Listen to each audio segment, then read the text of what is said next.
Hello and welcome to a little video about the third Wii re-release for Wii U, and that is another Retro Studios game, and it's Metroid Prime Trilogy.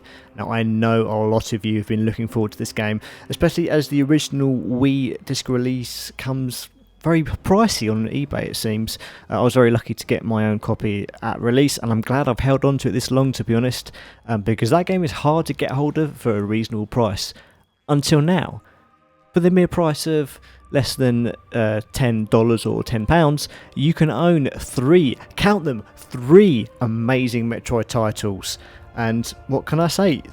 Just buy them now. If you're listening to or watching this video, buy them now, because these are all fantastic games. Or you could just listen to me prattle on a bit about how good these games are, which you are welcome to do. It's your prerogative to watch our videos and enjoy them. I'm just saying you really need to buy these games if you haven't played them already. As for the games themselves, they are... We'll start with a bit of background.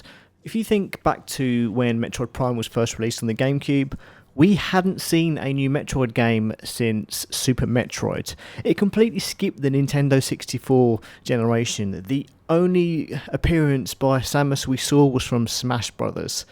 So that's a pretty big gap, a whole generation without one of Nintendo's franchises. And not only that, it was kind of the first 3D version of a Metroid game. So when we find out that a 3D Metroid game is coming, and it's made by a studio that has been relatively unheard of at the time, and it's an American developer, and it's in a first-person mode. That kind of took a lot of us by surprise, and to be honest, a lot of us were apprehensive before the game came out. What would a Metroid game be like in 3D with a first-person mode? Would it be like a shooter, like a Doom-style shooter? Because that's what we called first-person shooters back then. Shh. What would it be like? But the game came out, and it amazed us because somehow Retro Studios made this Metroid game that not only respected what Metroid was, all the exploration was there, the atmosphere was there, and by God, the atmosphere was there, but it just felt natural, and it kind of, instead of trying to cram a Metroid game into a first-person shooter, it sort of moulded the first-person shooter around Metroid. It did a lot of things. I mean, there's the whole locking on for shooting, which no shooters really did, to be honest. Being able to strafe around an enemy by locking onto them, it kind of copied a bit of Zelda, but it worked really well for a first-person shooter. And kind of the whole game is kind of built around that mechanic in a lot of ways, and it works so well because of that. And the sense of atmosphere is astounding. The original Metroid Prime put you through so many different types of environments and areas, and it wasn't just the graphical nature of it all that felt atmospheric. It was the audio, the sound design in all three of these games is astounding. Not just the music, but the sound effects, everything. It just, if you put this into a decent surround speaker system, you're in for a treat, because it's just amazing sounding. But this is an amazing compilation of three excellent games, and of course the original, I reckon, is probably the best, but the other two are also outstanding. And the trilogy as a whole is this interesting kind of take on Metroid that can be enjoyed even if you've never played a Metroid game before.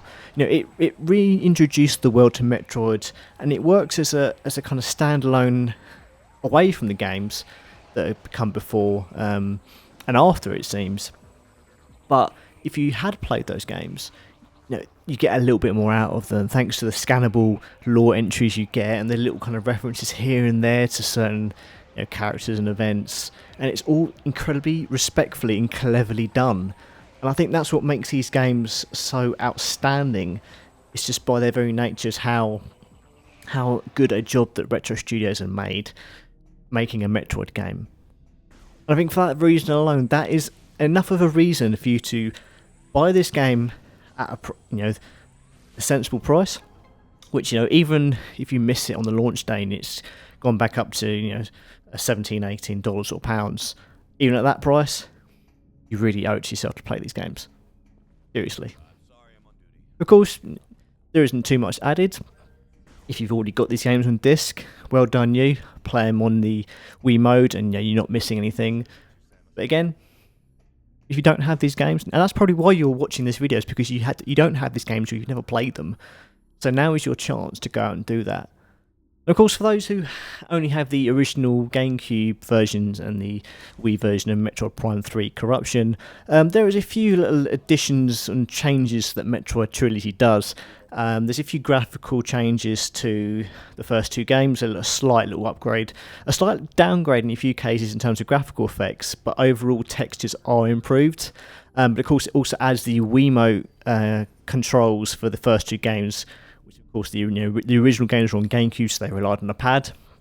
Of course, there is no means to play these games on a pad. They are all Wiimote and Nunchuk controlled.